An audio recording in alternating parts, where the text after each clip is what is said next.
seja o nome do Senhor. Mas a Bíblia vem dizer, igreja, que ele adoece.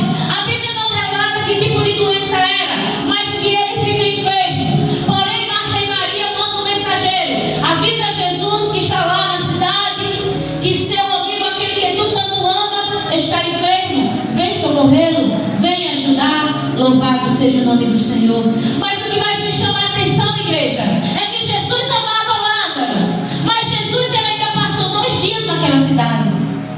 Jesus ainda passou 2 dias para depois vir servir aquele que tanto amava. Sabe o